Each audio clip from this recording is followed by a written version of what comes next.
Oke, ini kali ini adalah pertemuan ketujuh ya. Kita akan coba bahas pertemuan ketujuh itu adalah tentang value creation and strategic information system.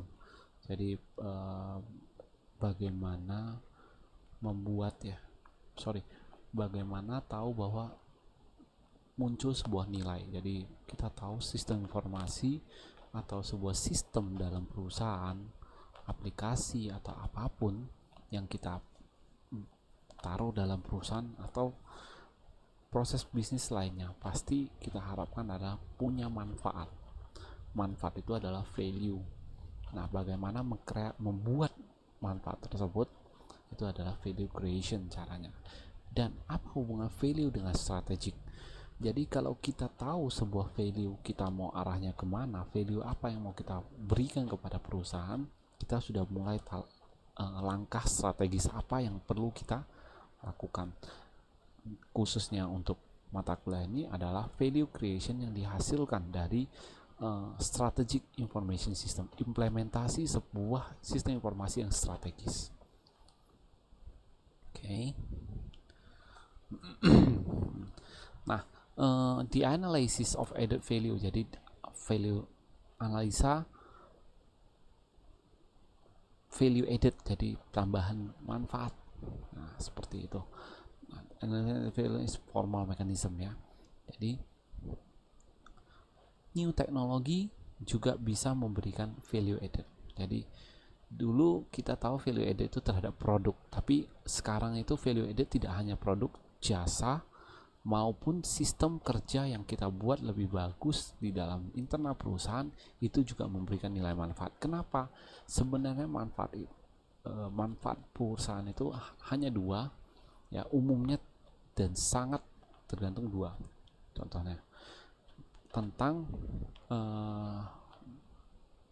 meningkatkan profit atau keuntungan atau menurunkan biaya.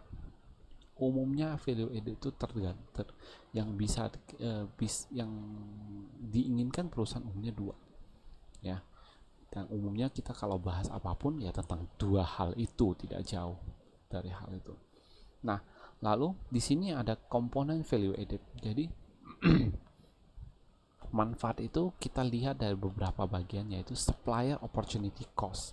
Jadi ini nilai atau biaya yang kita keluarkan untuk mendapatkan bahan baku, bahasanya bahan baku atau supply lainnya. Jadi kalau service kan mungkin bukan bahan baku, tapi alat peralatan, contoh kayak cukur rambut gitu kan, supply-nya apa? Salah satunya alat potongnya, alat cukurnya, sabunnya, kalau ada memang dia menawarkan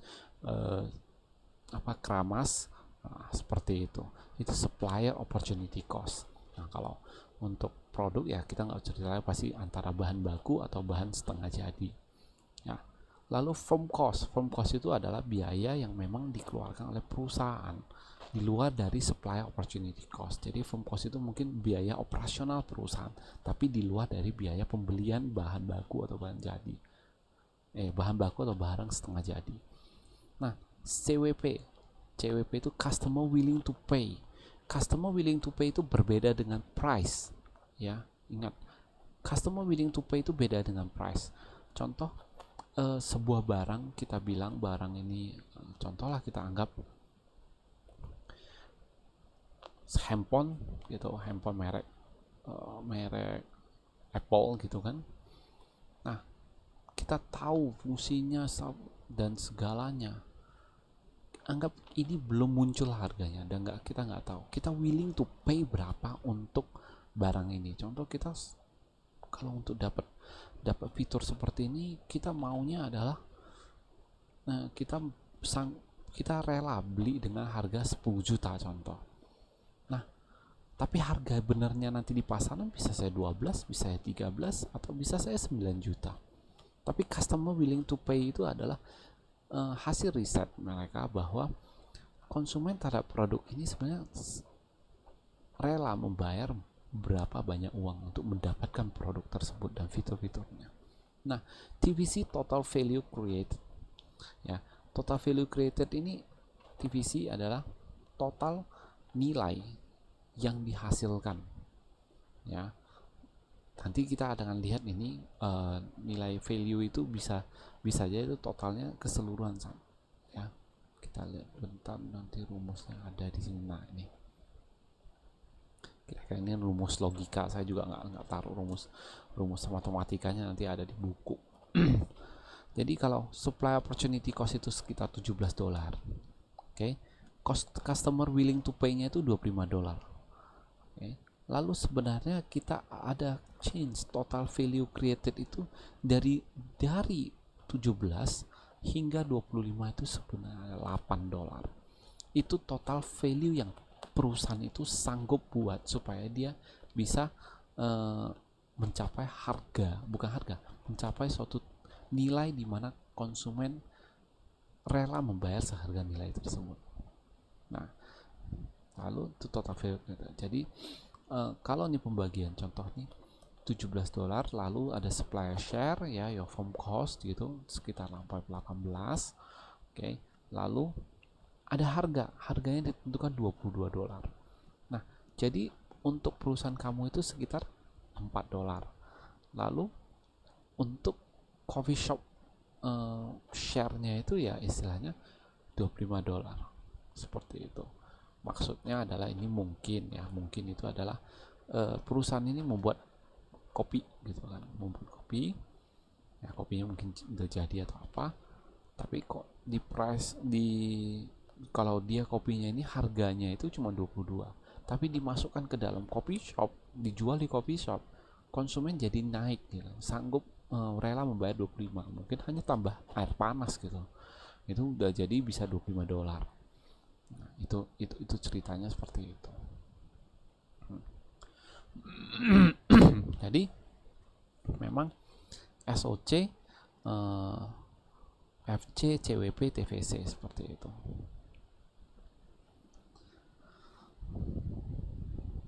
Ini tadi increasing CWP. Nah, bagaimana kita ningkatin CWP ya, customer willing to pay? Yang kita inginkan dalam perusahaan itu ya bagaimana produk atau jasa kita itu kita bisa ningkatin CWP-nya, customer willing to pay-nya. Ya, itu baru konsumen merasa punya value added. Makanya kenapa kopi yang di luar dari Starbucks ya akan beda harganya. Kalau di Starbucks rasa kita anggap sama, oke, tapi suasana Starbucks itu kan berbeda sehingga kopi itu menjadi lebih mahal. Nah, konsumen willing to pay Starbucks gitu. Buktinya Starbucks bisa buka hampir berapa ribu gerai kan di seluruh dunia gitu. Nah, strategi is to drive CVP as high as possible and then try to price low enough so that people perceive that they are appropriating significant. Jadi produk atau jasa itu kita coba arahkan, kita buat asumsi kepada konsumen, calon konsumen kita, bahwa CWP-nya itu sekitar, anggap kita bilang produk ini $30, tapi di penentuan harganya nantinya kita buat harga $28. Jadi nanti pada saat itu konsumen merasa bahwa ini layak kita beli. Kenapa? Kan gitu. Sepertinya kita untung $2 gitu. Lebih murah $2 dari perkiraan saya. Akhirnya mereka akan mencoba produk tersebut. Nah, itu. Makanya CWP-nya itu kita usahakan gimana naikin. Karena CWP itu bukan angka ya, tapi persepsi masyarakat terhadap produk maupun jasa kita.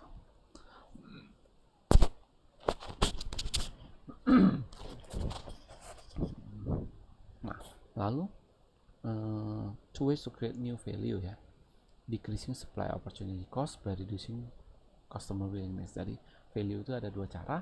Apakah kita kurangi biaya supplier ya, artinya biaya pembelian produk kita minta nego atau apa dengan cara bisa saja kerjasama sehingga, atau beli dalam jumlah yang lebih besar sehingga supplier opportunity cost-nya itu turun. Nah, SOC-nya turun. Ini yang tadi pertama adalah increasing CWP, kedua itu ada decreasing supplier opportunity cost. Nah, some consideration about the analysis of added value. Nah, tadi saya sebut bahwa nilai itu adalah persepsi dari konsumen. Customer willingness to pay is not the same as price. Tidak sama dengan harga. Value can be tangible, intangible. Jadi nilai dari produk ataupun jasa yang kita tawarkan bisa terhitung atau yang tidak bisa dihitung gitu. Creation of value is not appropriation. Ya, creation of value itu is not appropriation, artinya enggak. Istilah bahasa appropriation itu kayak ketentuan pakem gitu lah. Competitive advantage and added value are closely related. Competitive advantage and added value are closely related. Jadi kemampuan atau daya saing itu umumnya berkorelasi sama dengan nilai tambah yang kita berikan dalam produk maupun jasa kita. Nah, strategi IS diharapkan bisa mendukung untuk. Nah, bedanya IT sama IS itu yang saya sebut. Nah, ini kan di tempat kalian ini banyak yang IT dan IS ya. IT dan IS itu. Jadi IS itu tentang strategic potential of information system. Ya. Nah, ini kalau contohnya itu kan di awal, mungkin semester awal juga saya pernah sebut kepada kalian bahwa apa beda sistem informasi. Nah, mereka itu sistem informasi itu menganalisa. Fungsinya menganalisa itu untuk apa? Supaya bisa mendapatkan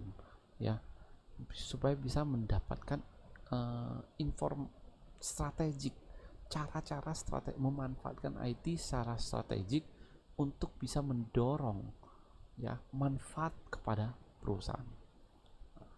Nah, dengan bagaimana dia bisa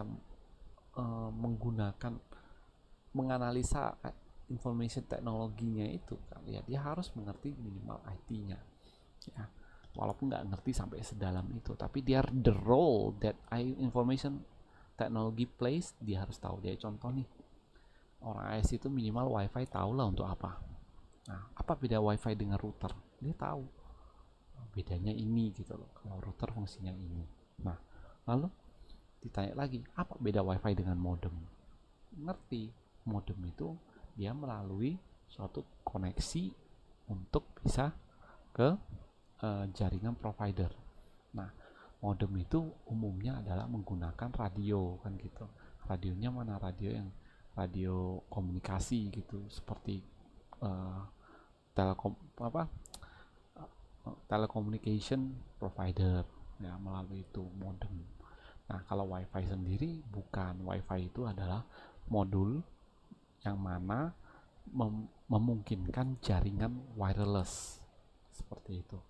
Nah, sekarang itu yang sering kita di rumah pasang itu WiFi itu adalah modul WiFi ditambah modem gitu loh, sehingga kita bisa terkoneksi dengan provider. Ada yang modem TOC sendiri.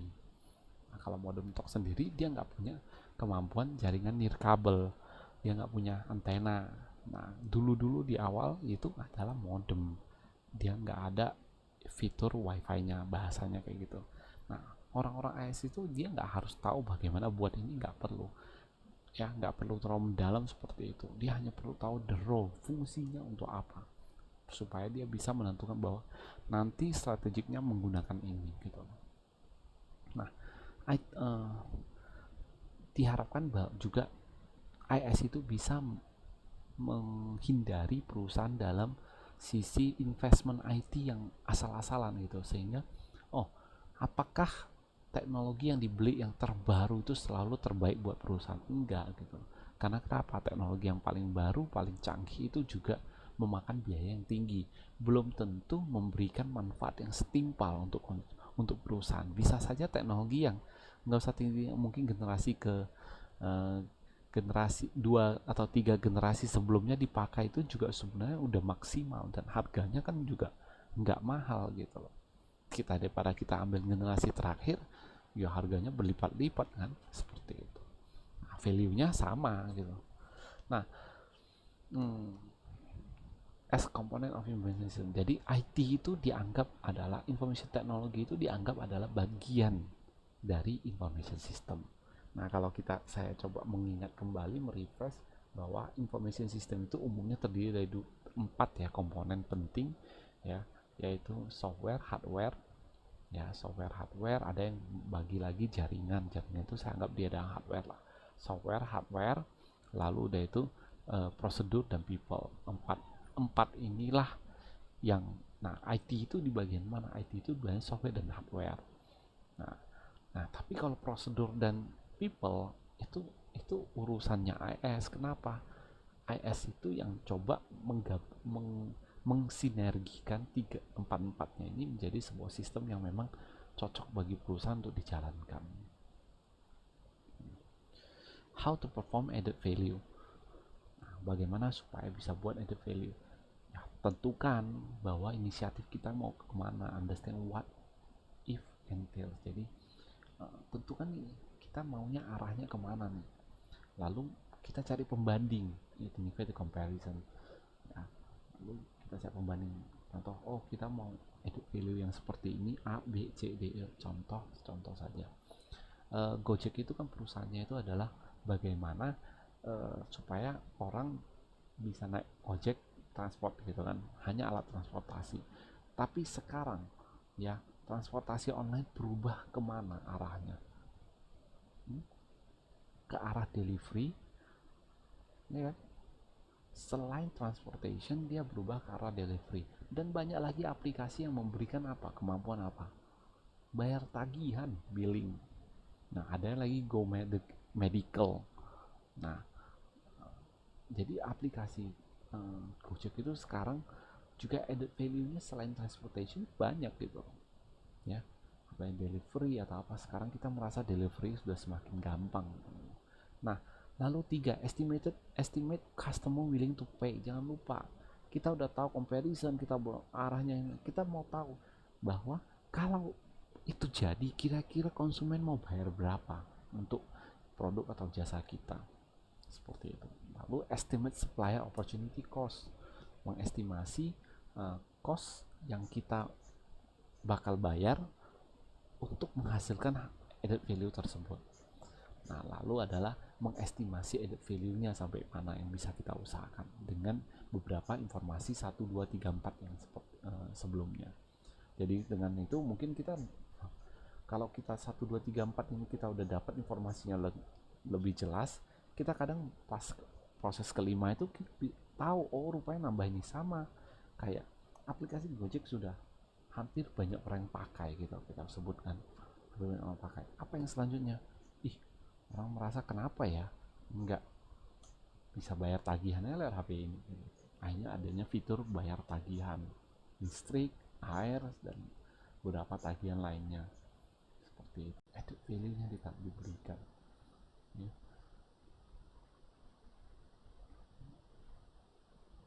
Karena udah satu jalan, tinggal dikit lagi kan gitu. Nah, definition of strategic IS, strategic or not depends on purpose. Jadi strategi IS, strategi itu information system itu ya tergantung tujuan. Tujuan yang ditentukan itu adalah strategi untuk perusahaan, maka IS mendukung arah ke sana ya. Jadi kalau IS yang mendukung arah ke sana, tanda ini adalah strategic IS ya, strategic information system. Nah, no need for proprietary IT. Jadi ini proprietary IT ini maksudnya gini, strategik atau tidaknya tidak harus adalah dengan teknologi tercanggih gitu, enggak harus. Jadi kita hanya perlu mencari tahu bahwa bagaimana strategi ini dicapai dengan cost yang lebih murah, tapi yang penting strategi harus dicapai, tujuannya tetap dicapai gitu. Nah, tapi dengan cost yang lebih seminimal mungkin. Strategic versus tactical IS, strategiknya versus tactical. Nah, gini, strategiknya itu adalah arahnya kita tahu gitu. Kita tahu arahnya kemana. Oh, contoh gini, sebuah perusahaan menentukan bahwa dia ingin menggunakan sistem informasi berbasis ERP di 2025 nanti, full ERP ya kan. Sekarang ini kan masih aplikasi yang mungkin sendiri-sendiri, dia maunya yang terintegrasi dari hulu sampai hilir. Itu namanya strategik. Taktikalnya apa? Taktikalnya. Nah, tactical AS-nya itu adalah mulai dia melakukan survei. Ya, ERP mana saja yang cocok untuk dia. Atau bukan atau tapi sebelumnya juga dia melakukan analisa kebutuhan dia sampai mana. Dia udah list semua kebutuhannya. Itu adalah langkah-langkah taktis. Nah, taktis itu lebih ke arah langkah-langkah operasional, langkah-langkah tindakan apa menuju untuk mendukung tujuan strategik ini. Seperti itu. Nah, IT Dependent Strategic Initiative. Jadi, ini tentang FedEx ya. Strategic Definitive Objective of Producing New Value that the IT can appropriate. Lalu, satu itu yang tadi saya bilang bahwa objektif tujuannya ya yang mana IT dependent, IT core need not using cutting edge on new breakthrough tech. Jadi IT dependent itu ya kita untuk mencapai strategik itu butuh yang apa, IT seperti apa, yang nggak harus yang cutting edge, artinya yang memang paling mutakhir, nggak perlu gitu.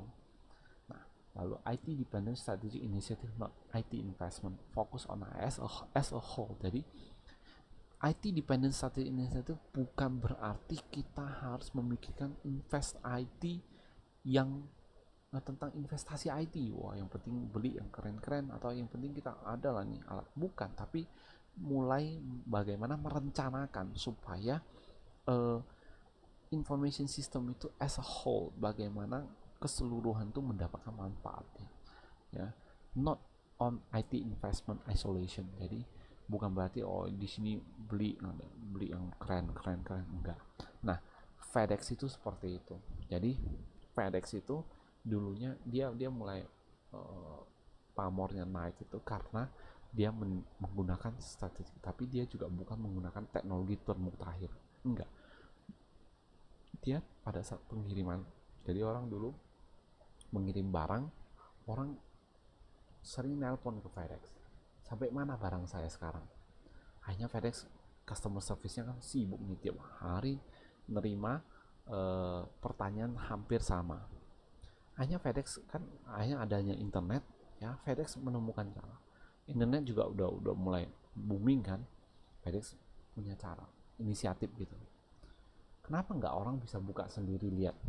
Kenapa harus lihat dari customer service kita yang sehari itu entah nerima berapa banyak telepon hanya untuk menjawab barangnya udah sampai mana. Nah, akhirnya FedEx itu membuat website yang memang bisa digunakan untuk mencari tahu ya barang itu sampai mana. Yang dia gunakan bukan yang keren-keren teknologinya kan gitu. Nah, mungkin hanya saja dia membuat setiap bagian itu punya bagian-bagian itu dan dicatat. Oh, ini barang sampai sini, barang sampai sini gitu ya. Nah, itu kan catat, mungkin pakai barcode lah, scan masuk sistem kecatat ya, sampai di sini barcode lagi masuk sistem kecatat. Nah, di websitenya juga bukan website yang memang keren kali kan gitu, tapi teknologi web ini memang sudah ada gitu.